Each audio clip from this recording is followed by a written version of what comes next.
What's up, everyone? It's Karthik with MoneyVest. Welcome on board. Jerome Powell is set to take the stage here in about 15 minutes or so. So thank you so much for joining. We are going to be getting ready for Jerome Powell's speech that is going to be taking place in Philadelphia.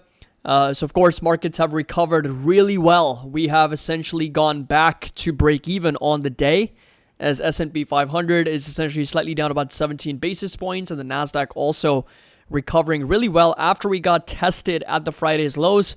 Buyers indeed stepping in once again, and we are, for the NASDAQ, down about 60 basis points, but for the S&P 500, of course, trading slightly down about 16 basis points at the moment. So again, Jay Powell is going to be talking in about 15 minutes here at the Global Economy in Transition, Finding Opportunity Amid Disruption, and that is going to be at the Adam Smith Award Lecture, 67th Annual Meeting from the National Association for Business Economics, or NABE. And yeah, this is going to be the live stream, and we're gonna listen to Jay Powell as well as take a look at the markets live, and of course a reaction for the markets as well. I was looking at the historical NABE conferences, and they have lasted for, Jay Powell's section for Chairman of the Fed's remarks have lasted for around 20, 30, 40 minutes with a little bit of Q&A. So we'll see what we can expect here from this speech, but we should be getting started here fairly soon. So we're going to come over here. I'll keep the S&P 500 over here, and of course the NASDAQ over here as well, as we are seeing a very, very nice recovery from the market, pushing right back up, with of course a lot of individual stocks also rallying back higher. So hope you all are doing great. I'm just going to do an audio check. Just give me a thumbs up if the audio and the video is good, and then we should be all set to go here.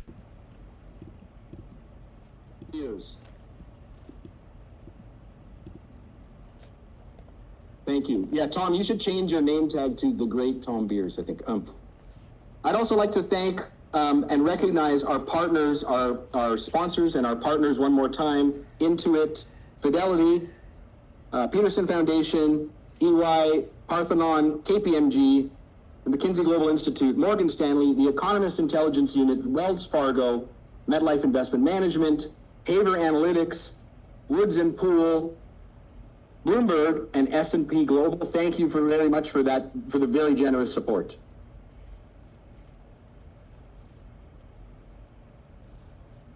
It's now my pleasure to announce the 2025 NABE Lynn Reeser Economic Forecasting Award, which recognizes the most accurate forecaster over the past 12 months, which is really a feat over the last 12 months. I mean, that's pretty remarkable.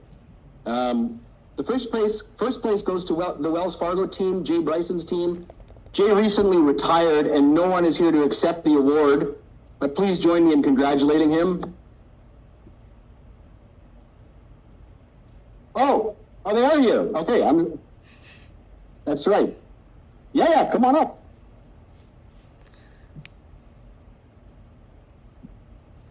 Oh.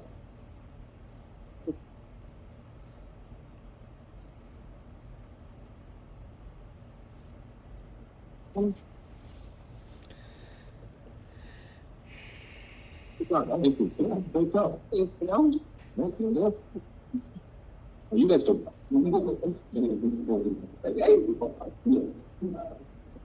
Yeah, stop it. Congrats. And the second place goes to Richard Wubkind of the University of Colorado Boulder.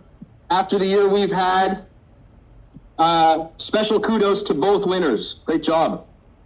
So now I'd like to turn it over to our president, Emily Kolinsky-Morris, to present a few more awards, none of which I won. So, amen. We'll get you next year, Alon, because I am here to take a moment before we move on to our lunch, the rest of our lunch program.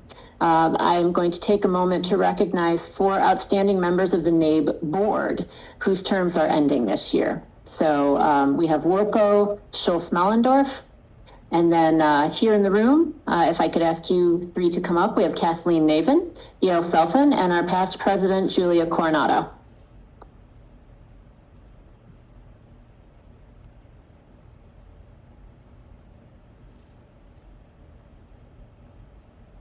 So just a few words about these wonderful individuals who have given 3 years of their time to the NABE board, or a little longer in the case of Julia.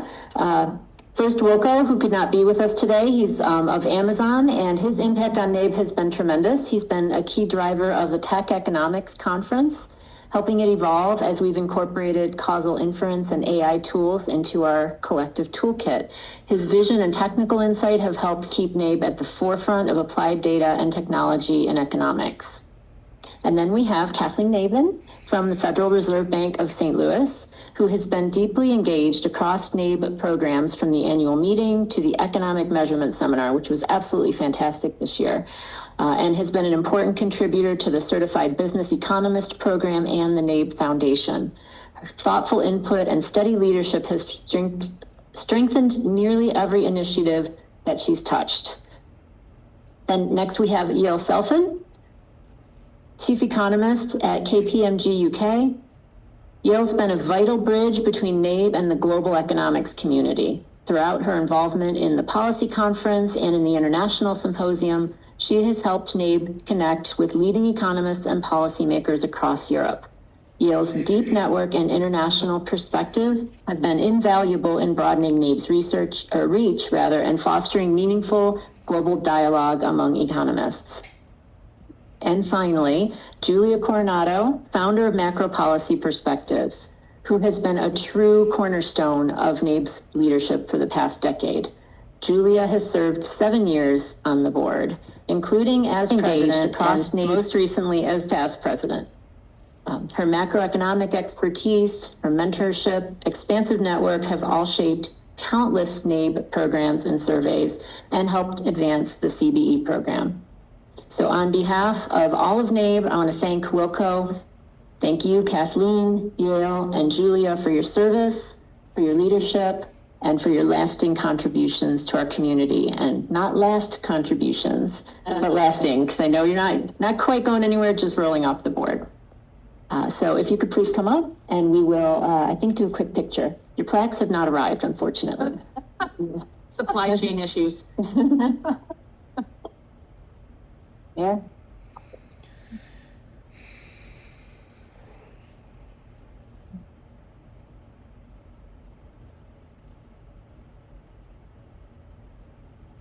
Thank you.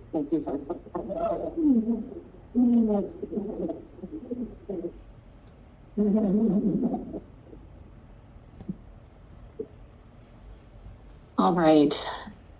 Now we'll move on to our awards presentation. So normally when we have such a well-known and respected speaker, I would say this person needs no introduction and you would rather hear them speak than hear me speak about them. But at this moment, and in the case of the presentation of the Adam Smith Award, I think it's more than appropriate that we take a moment to appreciate exactly who it is we're recognizing today. So Jerome Powell first took office as chair of the Board of Governors of the Federal Reserve System in February of 2018 for a 4-year term. And he was reappointed to the office and sworn in for a second 4-year term in May of 2022. He serves as chair of the Federal Open Market Committee, the system's principal monetary policy-making body. Mr. Powell has also served as a member of the Board of Governors since taking office on May 25th, 2012 to fill an unexpired term, and he was reappointed to the board in June of 2014 for a term ending in January of 2028. Prior to his appointment to the board, Mr. Powell was a visiting scholar at the Bipartisan Policy Center in Washington, D.C., where he focused on federal and state fiscal issues. From 1997 to 2005, he was a partner at the Carlyle Group. He served as an assistant secretary and as an undersecretary of the U.S. Department of the Treasury under President George H.W. Bush, with responsibility for policy on financial institutions, the Treasury debt market, and related areas. And prior to joining the Bush administration, he worked as a lawyer and investment banker in New York City. In addition to service on corporate boards, Mr. Powell has served on charitable and educational institutional boards, including the Bentheim Center for Finance at Princeton University and the Nature Conservancy of Washington, D.C. and Maryland. And of course, among his many other professional engagements, he has been a strong and consistent supporter of the National Association for Business Economics. And we are very grateful for that engagement. So because of that, we are very pleased to be presenting him today with the Adam Smith Award. The Adam Smith Award is NABE's highest honor, and it was named for the 18th century Scottish philosopher and economist whose ideas about economics led to the growth of modern capitalism. And this award has been given annually by NABE since 1982. And it is essentially, as one of my colleagues said to me, this is our Hall of Fame. Past recipients include several Fed presidents and prestigious economists across the spectrum, including Janet Yellen and Ben Bernanke, as well as Arthur Laffer, Susan Athey, and going a little bit further back, William Poole from the Federal Reserve Bank of St. Louis, and Lawrence Klein, who won the award in 2004. We are very pleased today to be awarding this honor to Jerome Powell. Jerome Powell's exemplary leadership as chair of the Federal Reserve, especially in navigating the complexities of monetary policy during challenging times, has had a profound and lasting impact on both the U.S. economy and the global financial system. Under his stewardship, the Federal Reserve has effectively managed unprecedented economic challenges, including the COVID-19 pandemic, by taking a thoughtful and data-driven approach to monetary policy setting. His decisive actions to support economic recovery, promote financial stability, and ensure a resilient financial system have demonstrated an unwavering commitment to U.S. economic growth and well-being. The strength of his leadership has also earned him the respect of policymakers, economists, and business leaders worldwide. His work, particularly in the areas of monetary policy, financial regulation, and economic resilience, absolutely align with the ideals of the Adam Smith Award. He has consistently applied foundational economic principles to address real-world challenges, upholding the Federal Reserve's high standards of sound economic management and transparent policymaking in the process. So with that, I am very pleased to welcome to the stage Chair Jerome Powell. Thank you.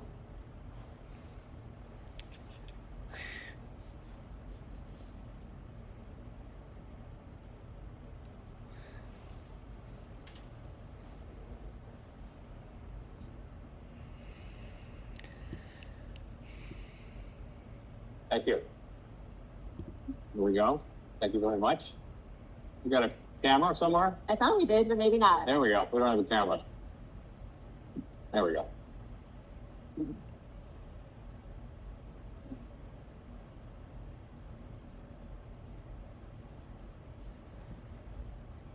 Thank you. Thank you so much.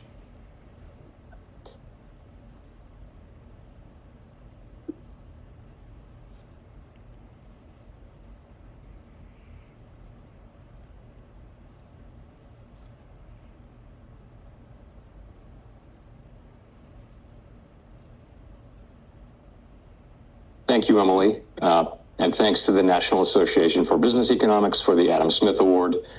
It, for me, is an unexpected honor just to be mentioned alongside many of your past recipients, including particularly my predecessors, Janet Yellen and Ben Bernanke. So thank you very much for this recognition. I'll say on a more personal note, I have greatly enjoyed my regular visits to your annual meeting and your conferences. It's really been my favorite venue all these years. It's a place.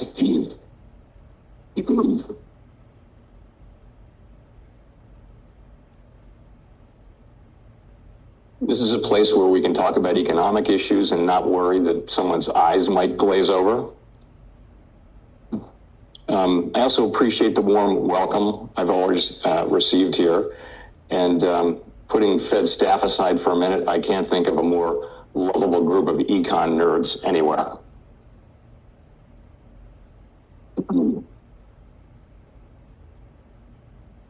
So thank you again for this prestigious award.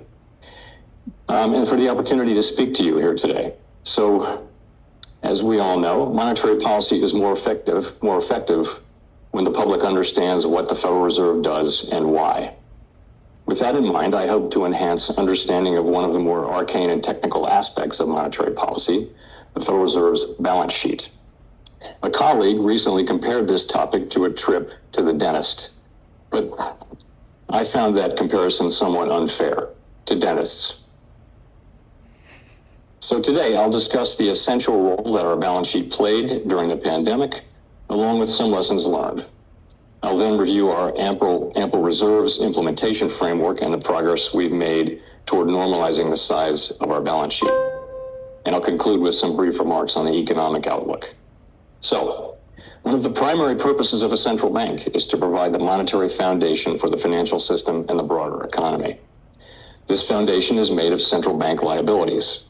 On the Fed's balance sheet, the liability side of the ledger totaled $6.5 trillion as of October 8, and three categories account for roughly 95% of the total. First, Federal Reserve notes, that is physical currency, totaled $2.4 trillion. Second, reserves, funds held by depository institutions at Federal Reserve banks, totaled $3 trillion. These deposits allow commercial banks to make and receive payments and meet regulatory requirements. Reserves are the safest and most liquid asset in the financial system, and only the Fed can create them.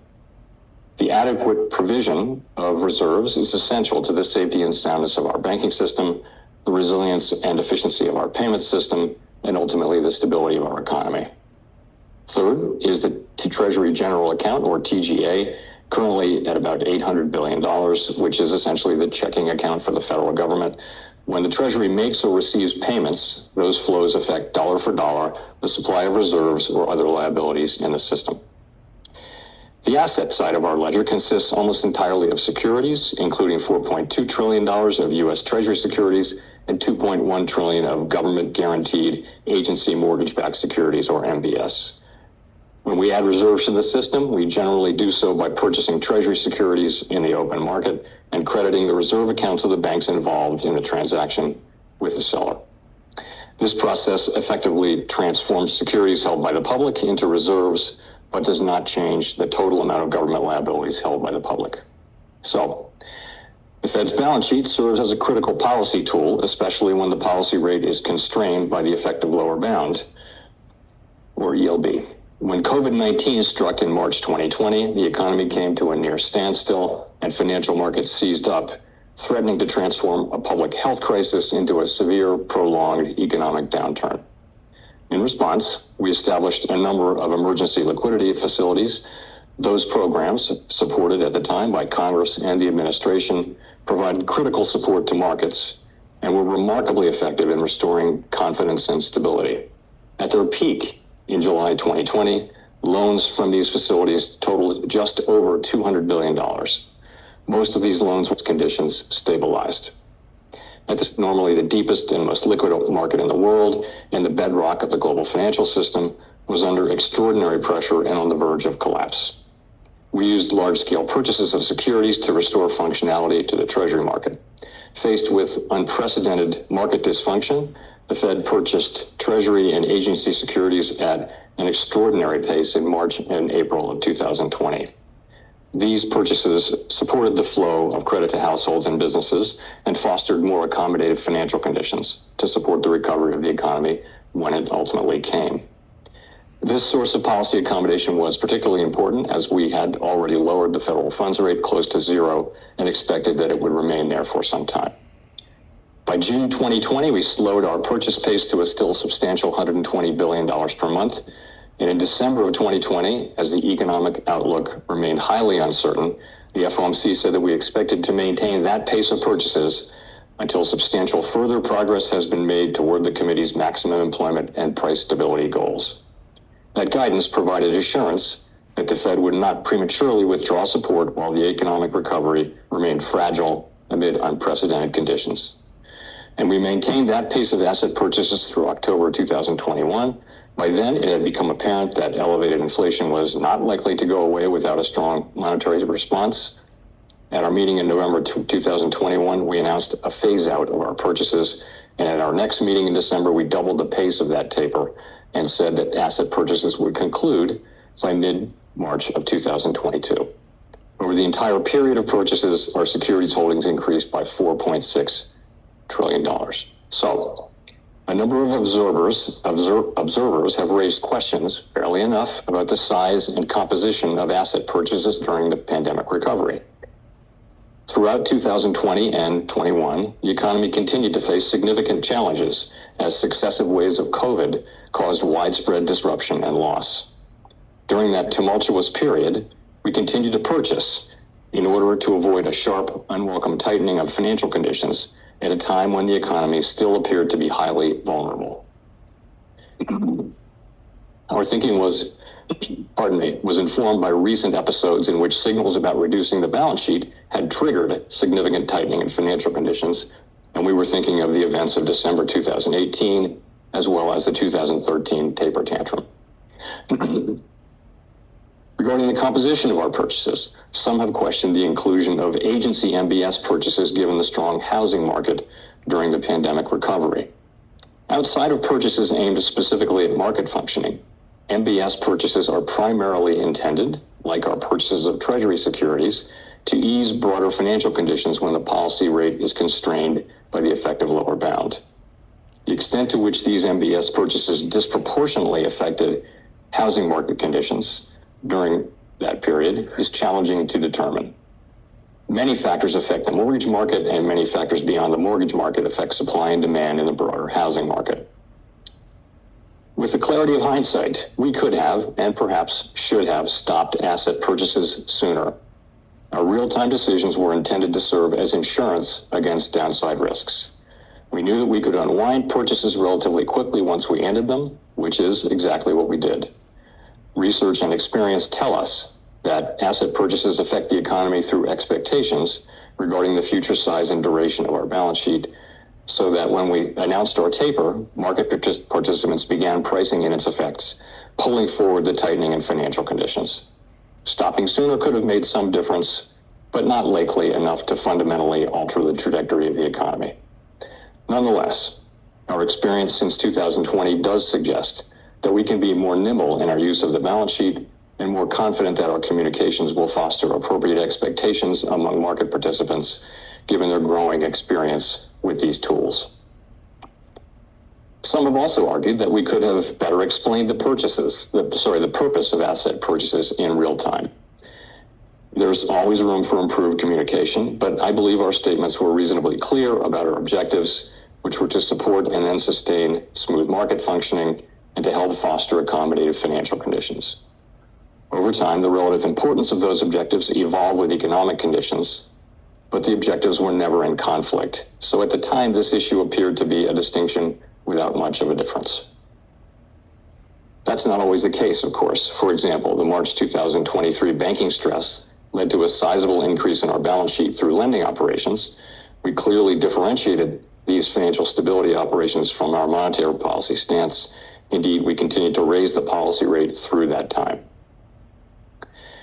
Turning to my second topic, our ample reserves regime has proven highly effective, delivering good control of our policy rate across a wide range of challenging economic conditions while promoting financial stability and supporting a resilient payment system.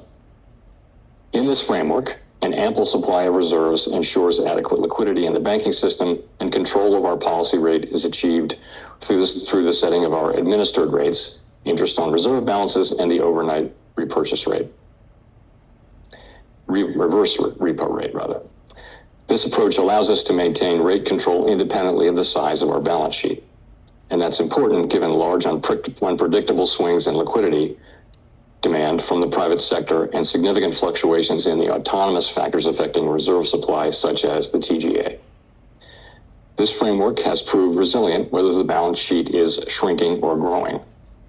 Since June 2022, we've reduced the size of our balance sheet by $2.2 trillion, from 35% to just under 22% of GDP, while maintaining effective interest rate control. Our long-stated plan is to stop balance sheet runoff when reserves are somewhat above the level we judge consistent with ample reserves conditions.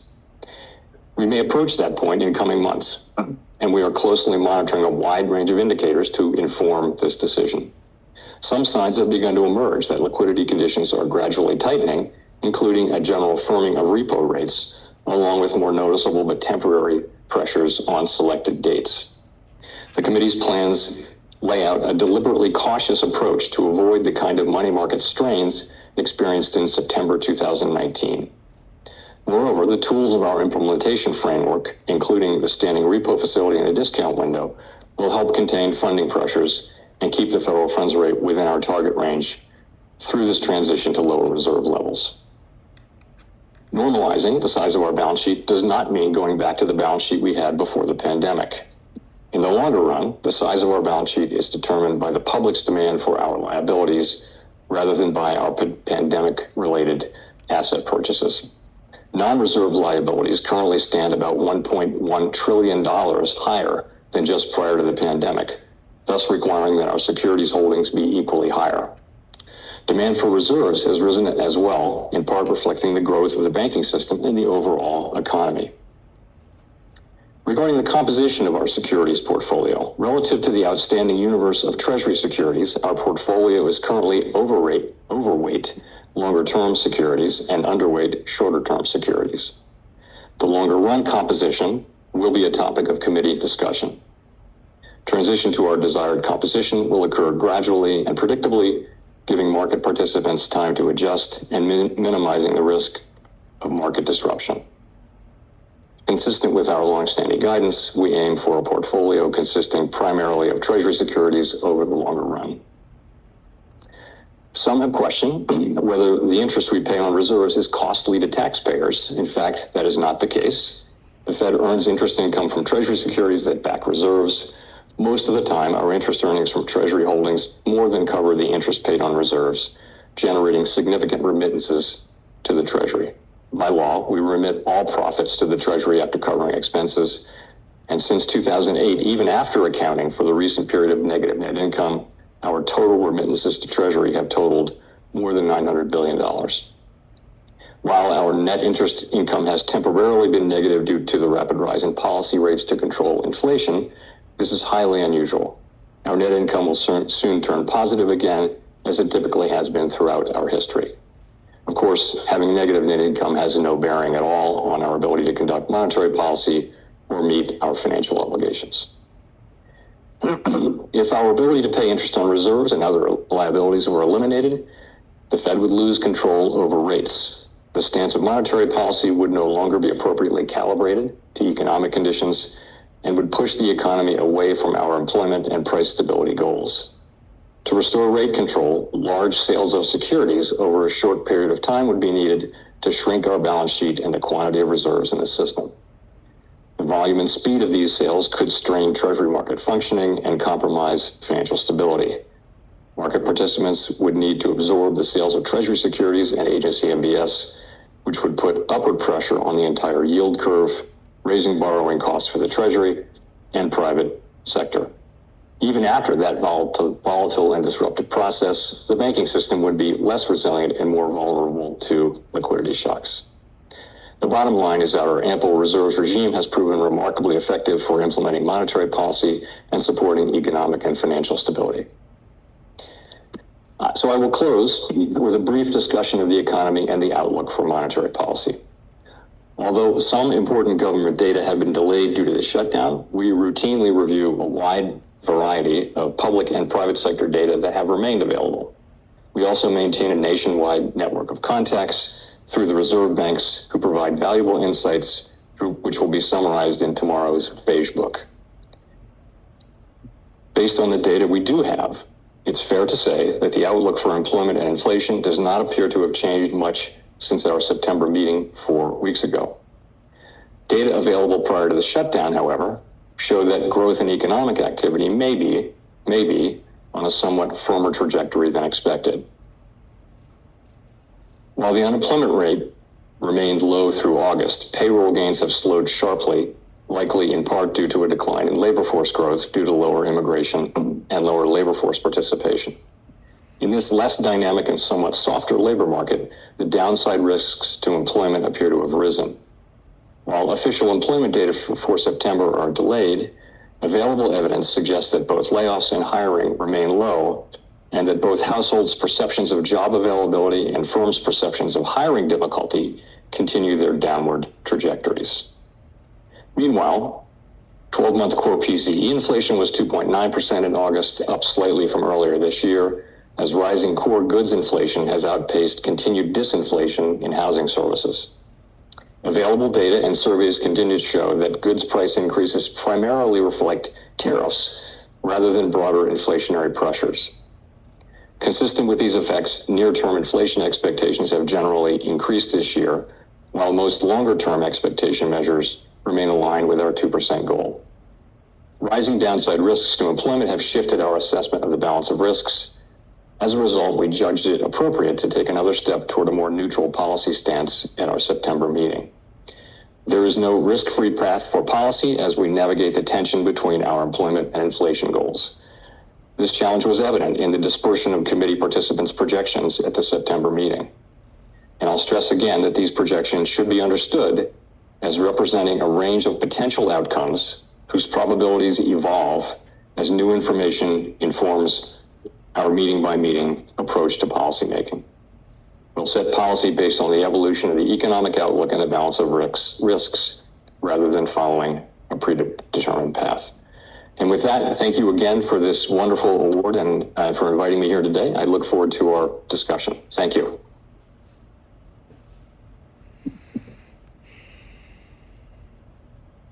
You need your iPad and Nobody.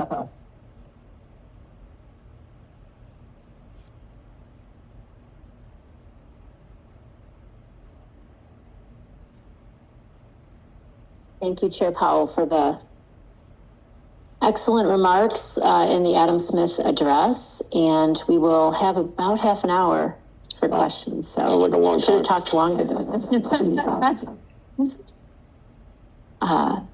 So let me start with, before I go to some of the questions coming in from the audience, and do use the Connect app to generate those. You have said, and you repeated again here, that there are no risk-free paths for the Fed now. So in light of that, and in particular with where the recent inflation data are running, let me group this with some of the questions that we're seeing coming in on the app as well. Obviously, always data dependent. But thinking about the dual mandate of maximum employment and price stability, how concerned are you that if the rate of pass-through of tariffs is slower, that might begin to look like more persistent inflation as opposed to a one-time, as if the tariff adjustment came through all at once, and then it would be quite clearly a one-time price level shift? So that's certainly a risk. As I mentioned, there really isn't a risk-free path now since it appears that inflation is running above our target and appears to be continuing to increase quite gradually, but increase. It's still on the way up. So there's a risk there that would lend to greater persistence. But now the labor market has demonstrated pretty significant downside risks as payroll jobs have declined, and both the supply and demand for labor has declined quite sharply. So those two states of affairs for our two goal variables, call for different monetary policy responses. So as they come more into balance, I think the idea has been that policy should move from being tight to some degree to being more neutral as those two things balance out. But it is clear, though, that if we move too quickly, then we may leave the inflation job unfinished and have to come back later and finish it. And if we move too slowly, there may be unnecessary losses, painful losses in the employment market. So we're in the difficult situation of balancing those two things. I think for the last few months, we've been able to maintain a restrictive stance because the labor market was still pretty solid. I think that the data we got right after the July meeting showed that, which adjusted back all the way through May, showed that the labor market has actually softened pretty considerably and puts us in a situation where the two risks are closer to being in balance. Let's move to the other risk then and talk about employment a little bit. We had Anna Paulson here yesterday, and she spoke about the break-even unemployment, employment growth rate.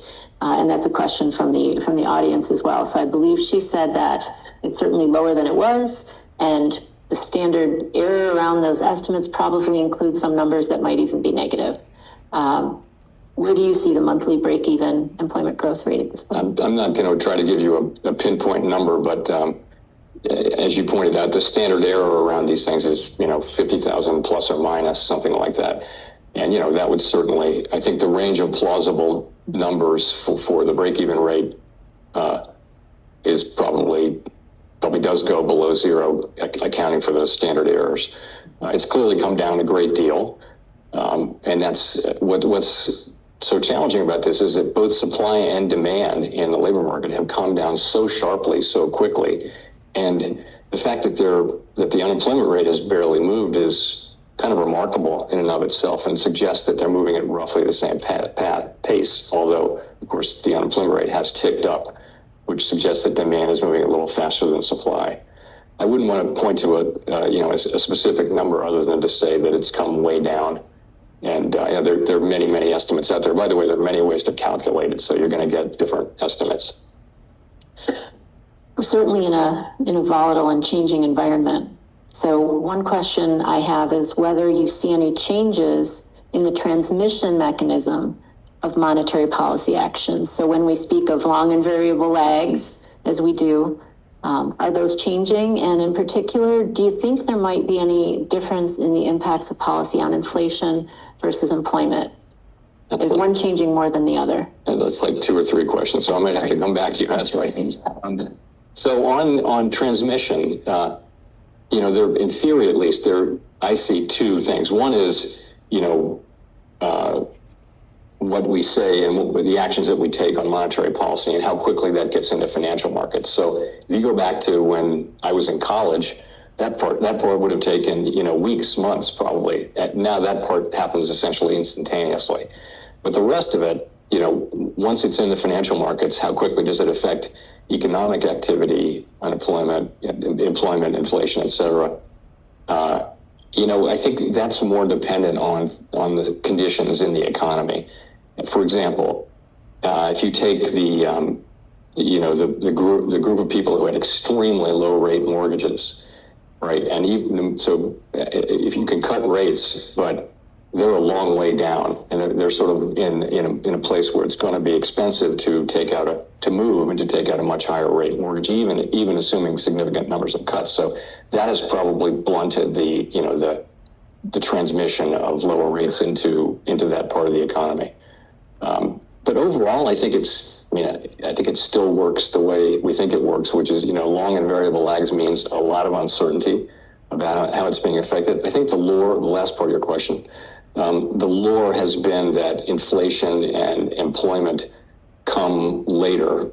The first decisions are purchasing decisions, hiring decisions, and things. Well, purchasing decisions, can be affected probably more quickly. But then those would eventually affect employment and inflation. So longer lags the research generally shows longer and longer lags for employment and inflation. And I guess the variable part of that comment does give us a bit of cover. A lot of uncertainty. So you spoke about the adjustments or the challenges that you're facing with some government data not currently being published.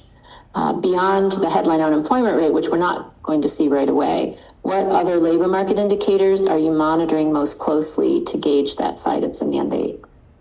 So I think everyone's looking at the same non-government data. So there's a set of non-government data around, or non-federal government data around labor markets. For example, state level unemployment, claim reports. You can add those up and get a pretty decent estimate, and that's a really good one.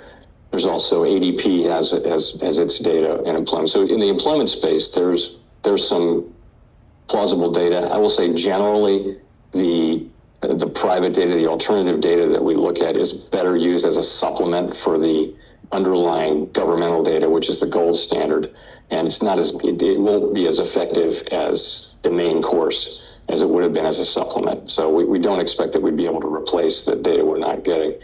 So I think in job, in employment space, there's some pretty good substitutes, less so in inflation space, and in economic activity space.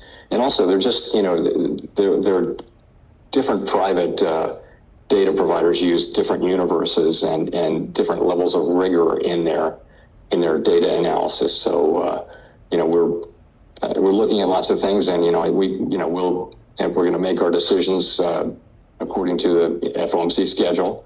But I think it will be a lot better once we start getting, for example, the September employment report is going to be a very important report, and we're not on track to have that. There would still be time for us to get that. We will get, of course, the September inflation, the CPI and PPI reports. So that's a positive. But we don't comment on fiscal matters, but from our standpoint, we'll start to miss that data, and particularly the October data. If this goes on for a while, they won't be collecting it, and it could become more challenging.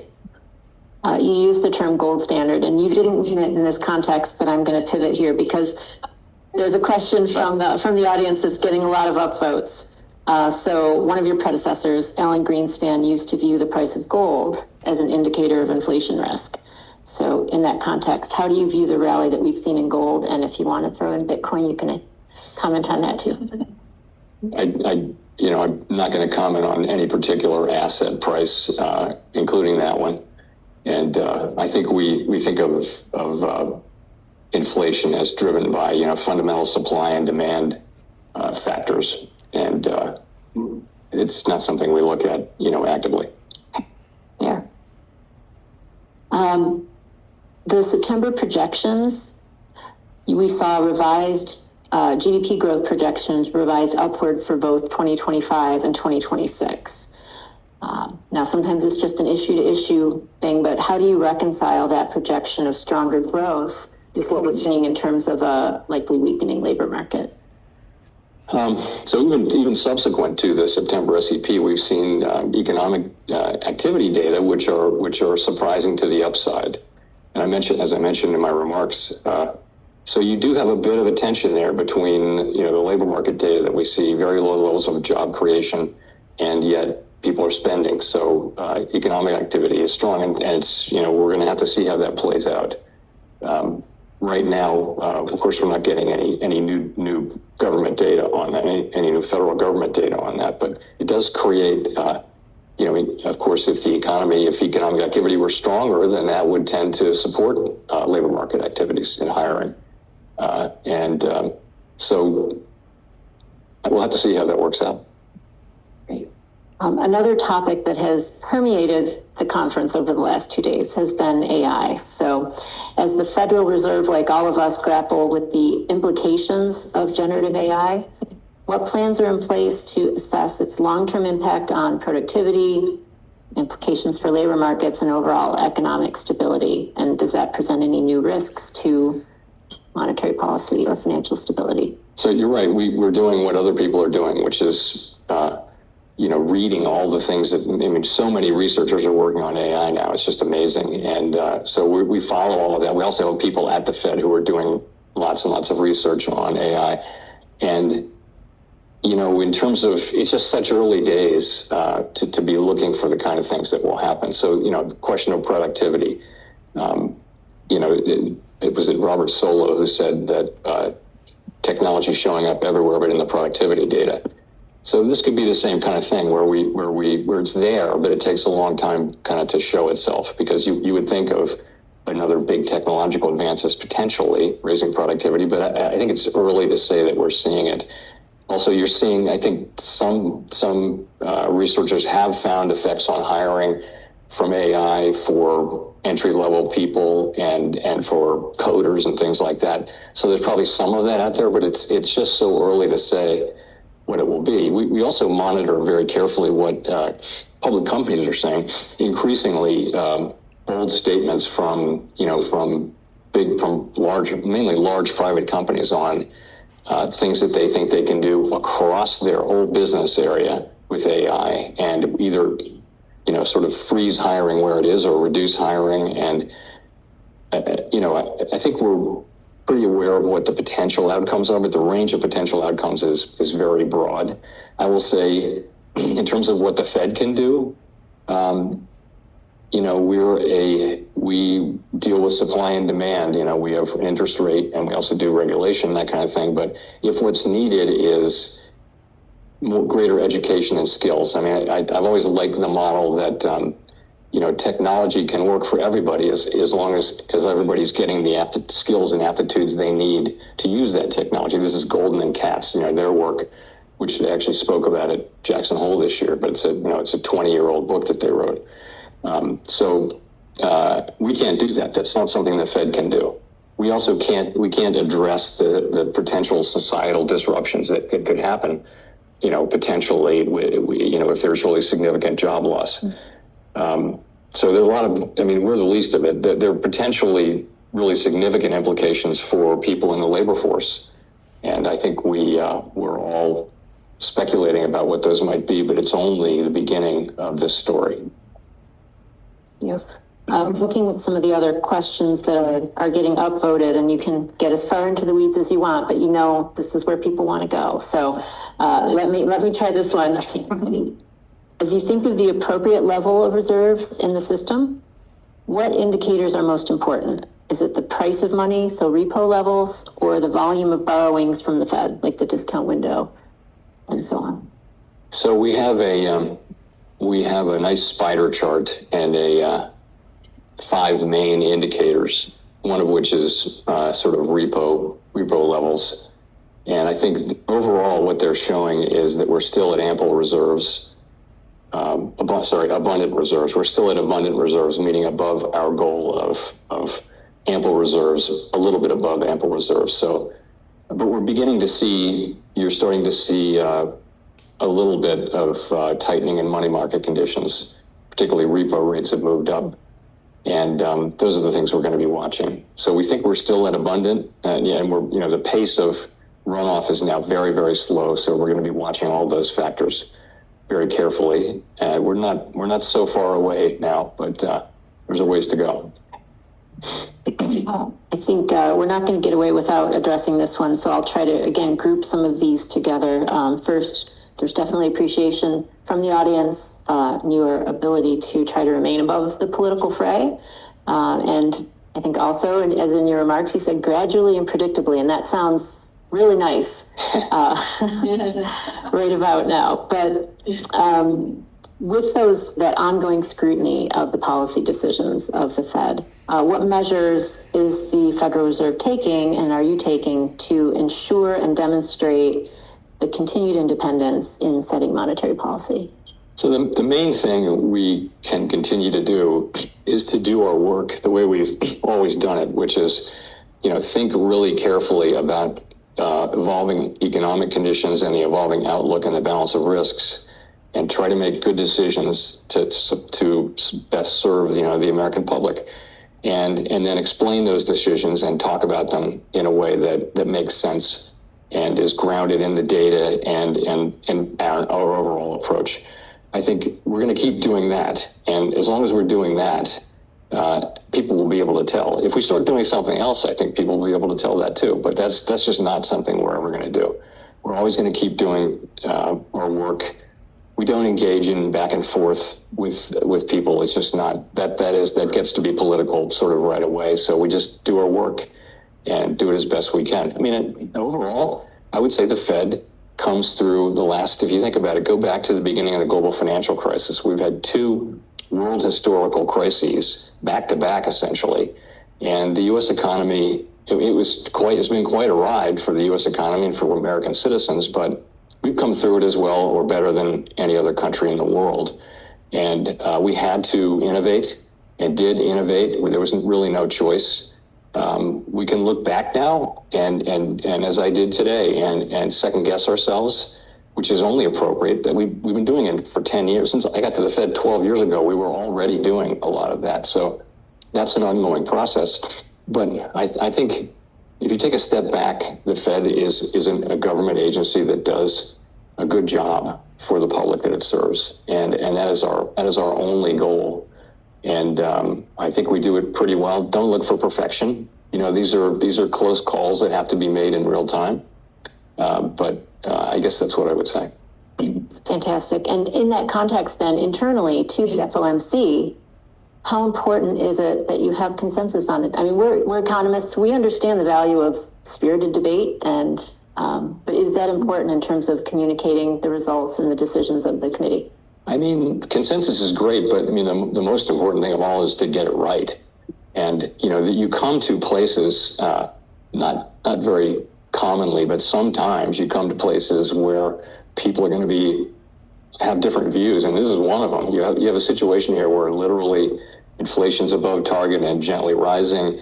The labor market is subject to pretty clear downside risks. What do you do? How do you think about that? That's not a problem that you face very often in central banking or in the economy. And people are going to have different weights and different risk aversion and different risk appetites on those things. It would be kind of surprising if you had no debate over those things. So we have a healthy debate going on. I think it's very healthy. I think the meetings that we've been having are as good as any we've had, in terms of people sincerely, giving their absolute best argument for their positions, but they're different positions. That's, when I was an investor, I always felt like the most dangerous thing is if everybody agreed on something, because you need someone to come in and try to explain why this is a terrible idea. Hopefully somebody really smart. And that would give you the ability to really test your thinking. So I think that's a healthy discussion that we're having right now. And I'm not at all surprised that we have people across the board. I do think we also, as an institution, do try to come together around a central answer. And that's, of course, part of what I try to do is find an answer that will attract as much support as possible. Absolutely. I know you probably won't want to comment in great detail on global conditions, but there are a few questions around that and what that implies for U.S. monetary policy, and also just looking at the interest rate differentials between the U.S. and other advanced economies, and how long that could persist, and is there a risk there? Sorry, the interest rate differentials between the U.S. and other advanced economies.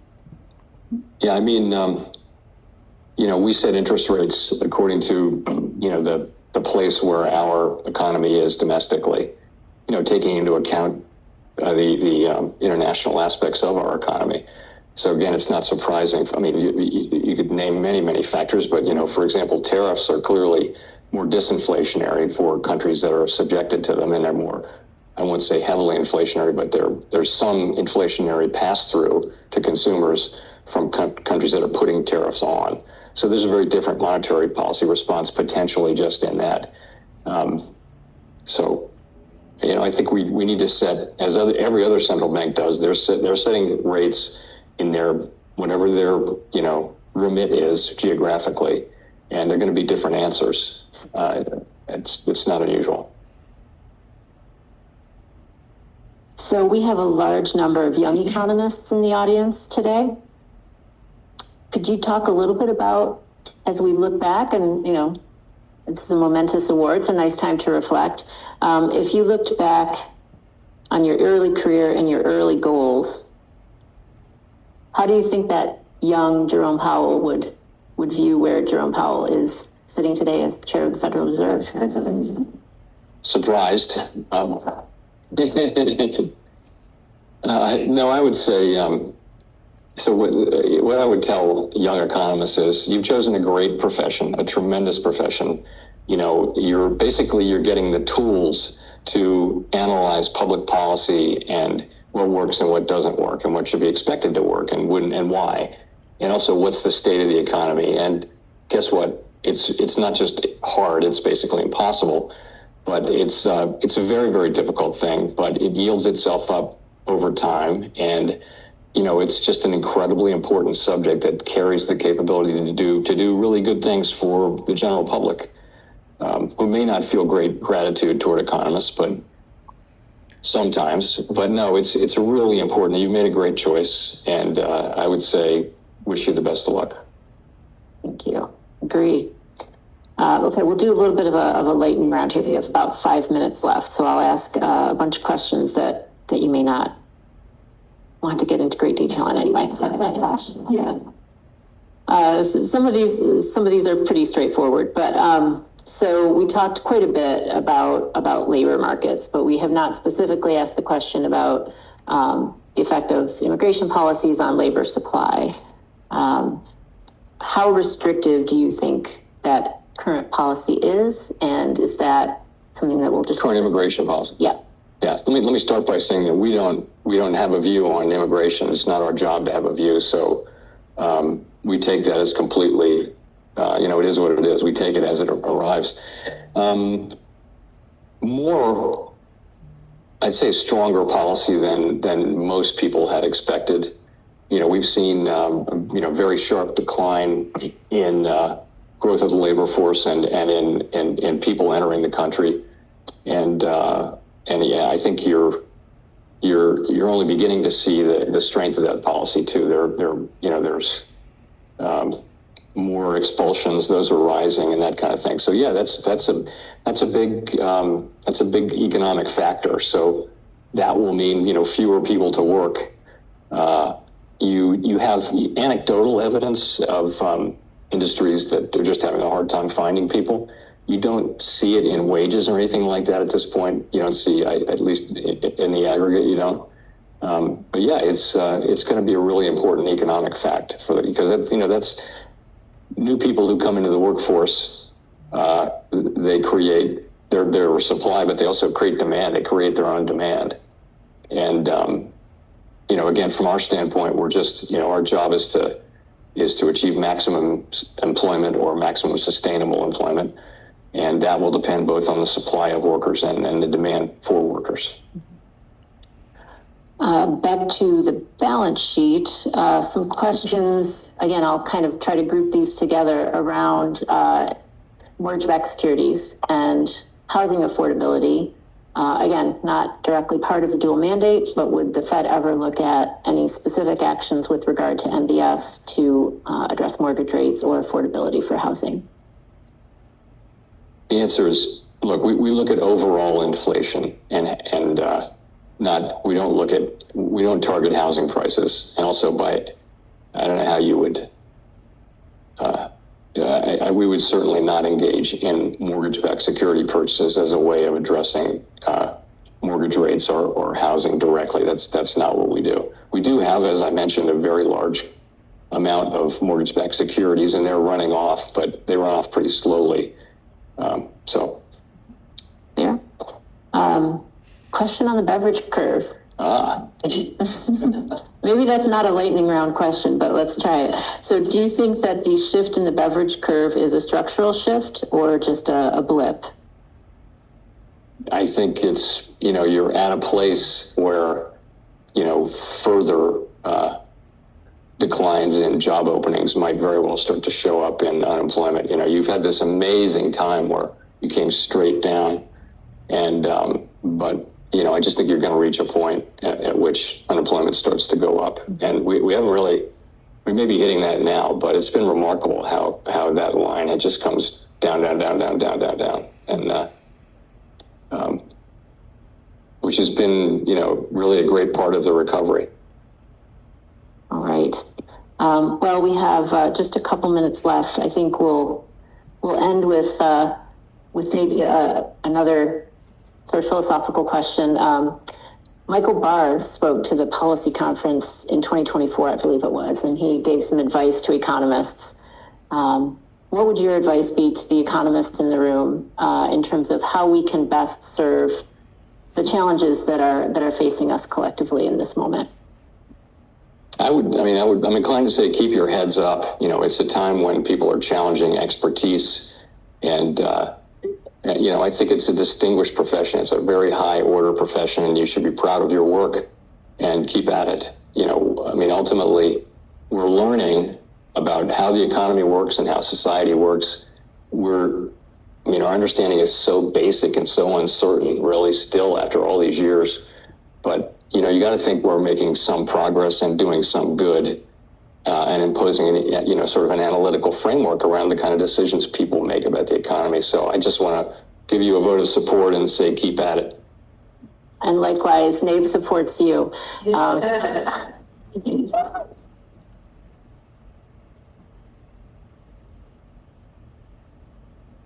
Are we done?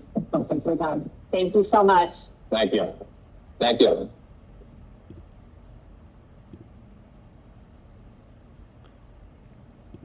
All right, everyone. So we are done with Jerome Powell's press conference at NABE, including the Q&A as well. Overall, I would say that was a pretty dovish take on the monetary policy, as he did mention a couple times that the balance of risks have shifted. The inflation, the fact that it is sitting at 2.9% for headline and core is on the back of some tariff announcements from earlier this year. Labor market report, despite the suspension due to the BLS not releasing any of the government reports here because of the government shutdown, they're still looking at a lot of private reports suggesting that the labor market is indeed weakening quite a bit, which is very suggestive of further rate cuts, which of course he didn't explicitly mention, but of course did imply, given that the September rate cut was indeed unanimous, and moving forward they are very much on board for bringing the rates down to a more neutral stance and not being overly restrictive on monetary policy. So all in all, I think this is a little bit of a reaffirmation to what we have already learned earlier this month here, and of course at the end of September as well. Markets here, massive recovery coming in from around 653. So for S&P 500, coming from its lows of 6,555. That was a nice 1.7% recovery on the S&P 500, and the Nasdaq here pushing up over 2% intraday. So lots of buyers stepping in, and if I show you how much of an inflow that we've seen, the markets have seen a well over $160 billion worth of inflows.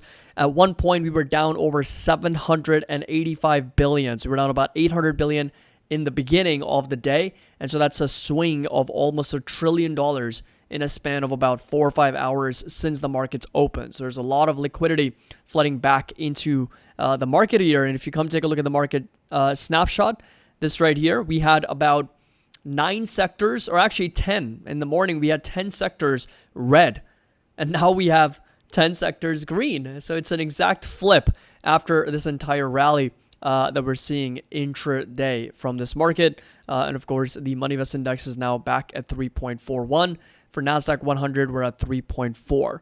So thank you so much for joining, everyone. Hopefully you did enjoy a little bit of the live stream here, as well as listening into Jerome Powell, about a 40-minute Q&A, and of course the press conference as well. Link's going to be down below if you're interested in joining our Money Invest platform, and of course getting access to all the Discord channels, the trade alerts, members-only videos, educational material, a lot of tutorials, as well as the Money Invest website access as well. So thank you so much for joining. That's going to be the link. And yeah, feel free to join. If you have any questions, email me at admin@moneyvest.com. And I'm more than happy to jump on a Zoom call with you to kind of show you around everything related to the Discord, the Patreon, and the website as well. Thank you so much. Have a great rest of your day. And of course, I'll do the market update later today as well. So thanks again. Take care. Happy investing. I'll see you guys in the next